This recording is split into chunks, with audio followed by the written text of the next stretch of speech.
Hi, Miss Brandon's class. Welcome to our read aloud and our reading lesson for Monday. Today we're going to be reading the story Chrysanthemum by Kevin Henkes. But before we get started, I want to go through our lesson a little bit. So, good readers ask questions. Mir. Good readers ask questions. Why do good readers ask questions? Good readers ask questions to help them gain a better understanding of what they're reading.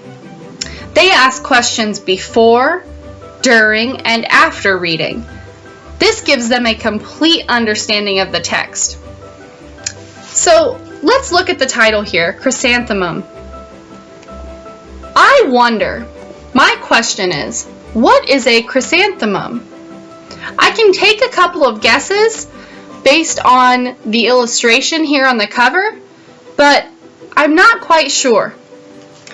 Let's go ahead and write this question down, and then we're going to read our story. If you can think of questions to ask as we read, I want you to maybe write them down in a notebook or on a scratch piece of paper. What is a chrysanthemum?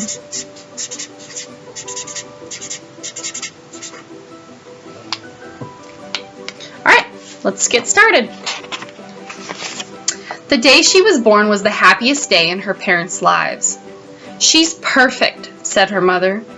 Absolutely, said her father. And she was. She was absolutely perfect.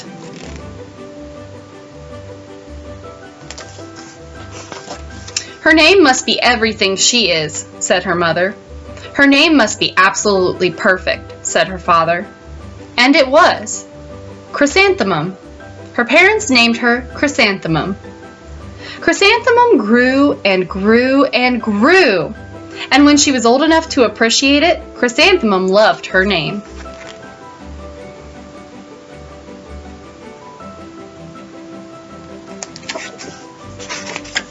She loved the way it sounded when her mother woke her up. She loved the way it sounded when her father called her for dinner. And she loved the way it sounded when she whispered it to herself in the bathroom mirror. Chrysanthemum, chrysanthemum, chrysanthemum. Chrysanthemum loved the way her name looked when it was written with ink on an envelope.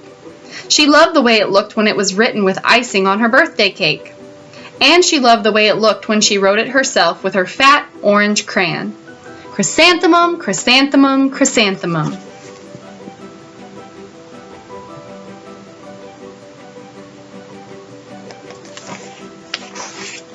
Chrysanthemum thought her name was absolutely perfect.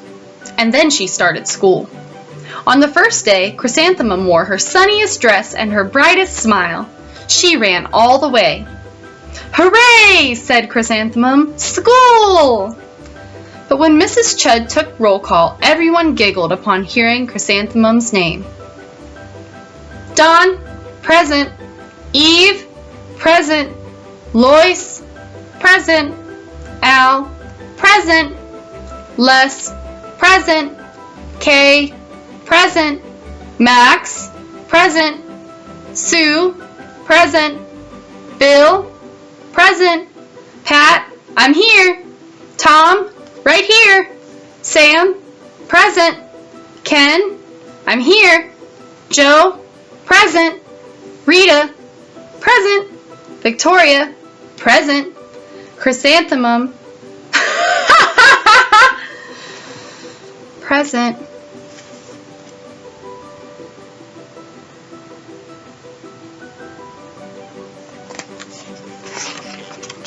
It's so long, said Joe.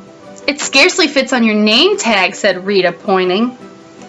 I'm named after my grandmother, said Victoria. You're named after a flower. Chrysanthemum wilted. She did not think her name was absolutely perfect. She thought it was absolutely dreadful. What is a chrysanthemum? That's right, it's a flower. As we read, we gain a better understanding of our questions. We asked at the beginning of the text, what is a chrysanthemum? Here, Victoria points out very clearly that chrysanthemum is named after a flower. A chrysanthemum is a flower. Now I want you to think about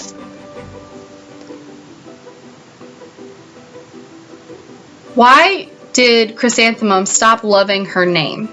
Start thinking about that question. The rest of the day was not much better. During nap time, Victoria raised her hand and informed Mrs. Chudd that Chrysanthemum's name was spelled with 13 letters.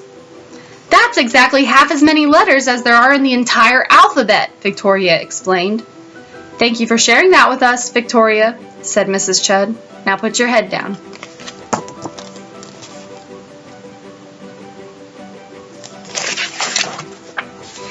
If I had a name like yours, I'd change it, Victoria said as the students lined up to go home. I wish I could, thought Chrysanthemum miserably.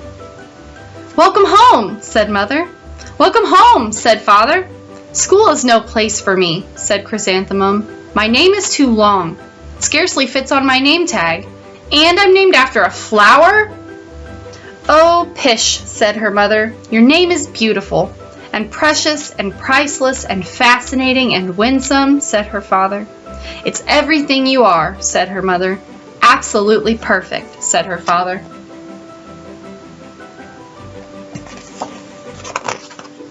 Chrysanthemum felt much better after her favorite dinner, macaroni and cheese with ketchup, and an evening filled with hugs and kisses and parcheesi. That night, Chrysanthemum dreamed that her name was Jane. It was an extremely pleasant dream.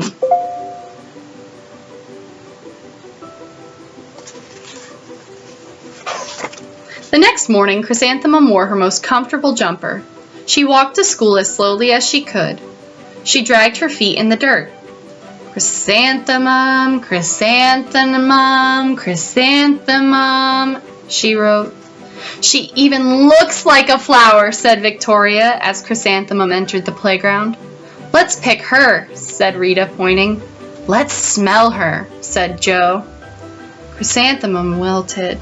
She did not think her name was absolutely perfect. She thought it was absolutely dreadful.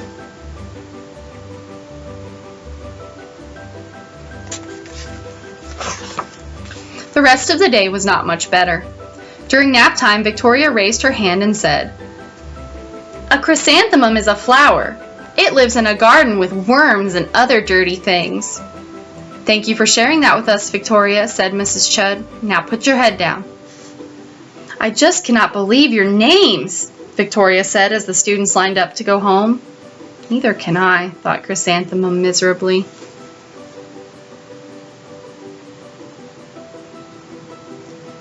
Why does Chrysanthemum stop loving her name?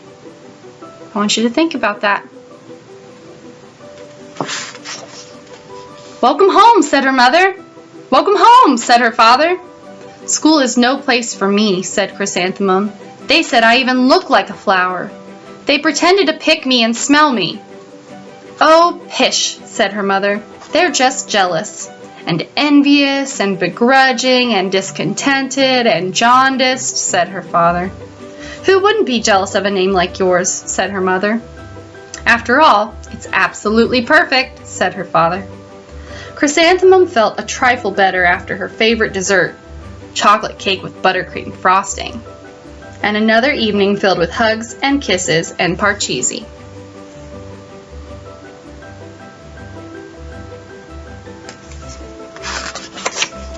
That night, Chrysanthemum dreamed that she really was a chrysanthemum. She sprouted leaves and petals. Victoria picked her and plucked the leaves and petals one by one until there was nothing left but a scrawny stem. It was the worst nightmare of Chrysanthemum's life. Chrysanthemum wore her outfit with 7 pockets the next morning. She loaded the pockets with her most prized possessions and her good luck charms. Chrysanthemum took the longest route possible to school. She stopped and stared at each and every flower. Chrysanthemum, chrysanthemum, chrysanthemum, the flowers seemed to say. That morning, the students were introduced to Mrs. Twinkle, the music teacher.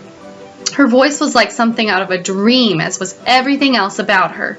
The students were speechless. They thought Mrs. Twinkle was an indescribable wonder. They went out of their way to make a nice impression. Mrs. Twinkle led the students in scales. Then she assigned roles for the class musical. Victoria was chosen as the dainty fairy queen. Rita was chosen as the spiffy butterfly princess. Joe was chosen as the all-important pixie messenger, and Chrysanthemum was chosen as a daisy.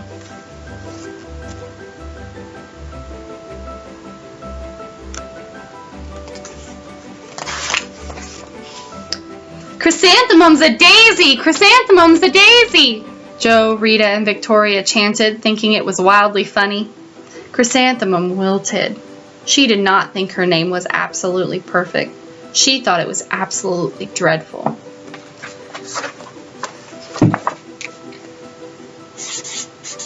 Why did Chrysanthemum stop loving her name?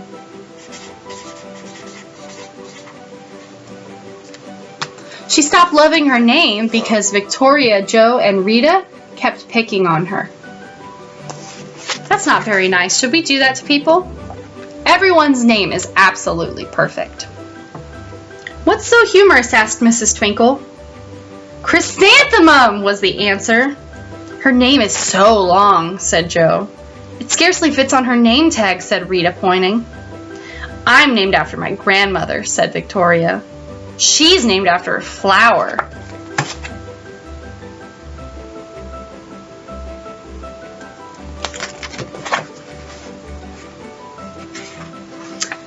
My name is long, said Mrs. Twinkle.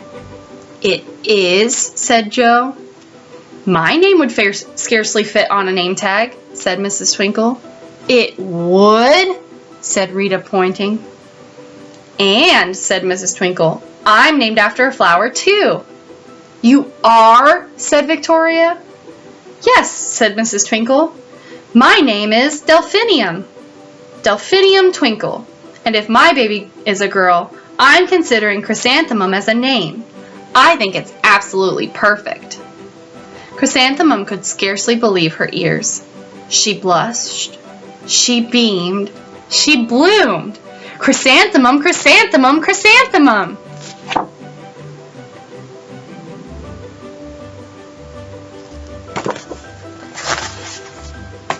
Joe, Rita, and Victoria looked at Chrysanthemum longingly. Call me Marigold, said Joe. I'm Carnation, said Rita, pointing. My name is Lily of the Valley, said Victoria. Chrysanthemum did not think her name was absolutely perfect. She knew it.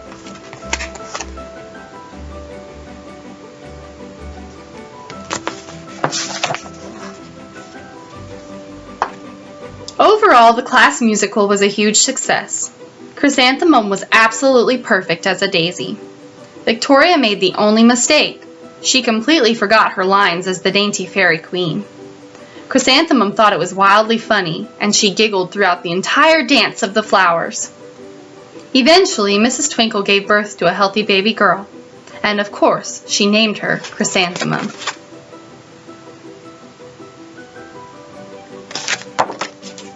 How did Mrs. Twinkle help Chrysanthemum? I'll give you a few seconds to think about it. How did Mrs. Twinkle help Chrysanthemum?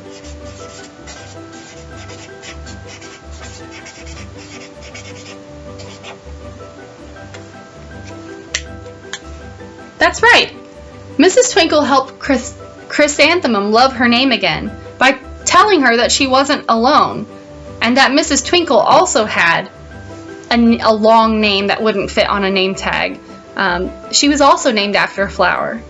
Mrs. Twinkle also helped Chrysanthemum love her name by telling her that her name was absolutely perfect, and she was perfect just the way she was, just like each of you. Good readers ask questions to help them understand what they're reading. So, I challenge you today, as you're reading, to ask a question before, during, and after reading to help you understand. Thanks, and I hope you have a great day.